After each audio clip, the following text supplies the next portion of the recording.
I got the idea for this video while I was playing through a game, Chinatown Detective Agency on the Xbox. I had been recording it because I was going to do a 5-second attention span video on it. Then I had another idea. Basically, I spent an hour on what should have been a really, really simplistic puzzle. And as a result, I began to ask myself, what makes a good puzzle game? And now as I read that line, I'm wondering if this just makes me sound like I suck at puzzle games. I should explain a little bit more. So Chinatown Detective Agency, at least on the Xbox, has puzzles that you are basically required to go to an external source to solve.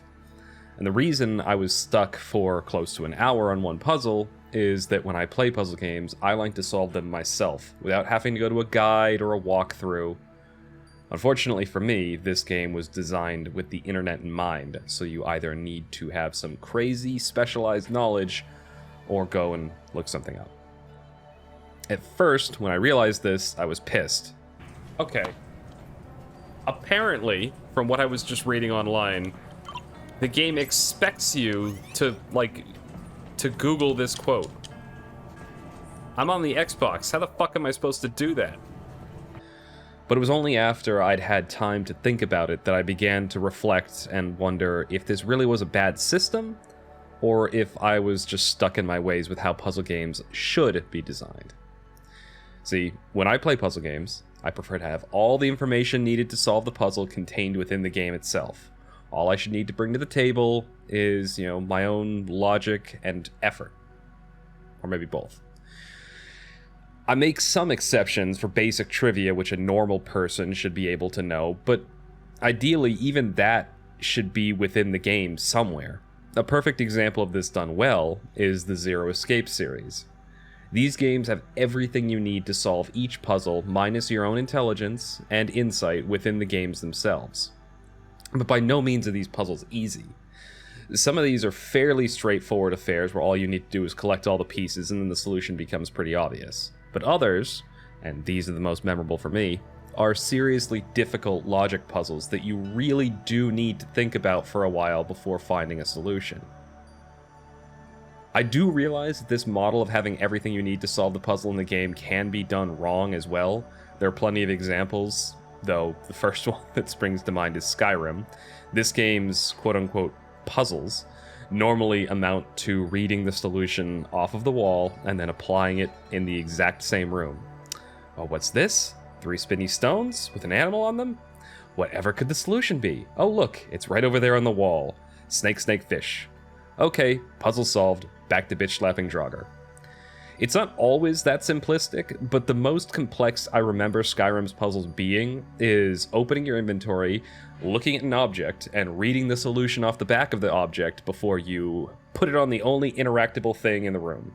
Getting back to the game that started this rant, I guess my wrinkle with Chinatown Detective Agency is this. As a game developer, is it lazy to ask the internet to do part of your job for you, or is this just a creative use of modern technology and the general availability of information to enhance the game and save some effort for you, honestly? Because it is a good game, at least what I've played of it so far. It's got some pixelated graphics, and they have a bit of an aesthetic charm to them. The setting and backstory are kind of intriguing and made me want to learn more about the world. And once I knew I was supposed to look things up, I did enjoy the puzzles. It's a tad on the pricier side for an indie game. I think it cost about $25. I got it through Xbox Game Pass, so I didn't pay shit. But that is kind of understandable as well, that price tag, when you realize the game is fully voice acted, even if some of the voice acting is a bit amateurish. Yeah, I've got something. There's a potential client looking for a little help. And I assure you, it pays well. I like the sound of that. I just have to say right off the bat that I'm an investigator, not a thug.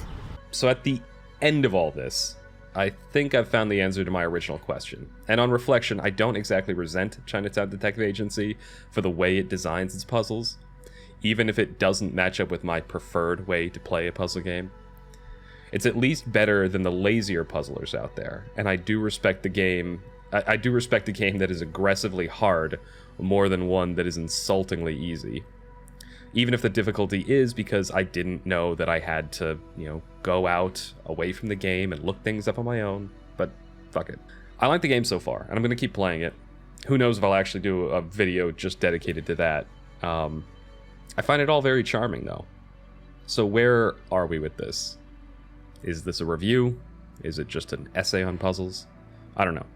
Sometimes I just write things. Fuck off.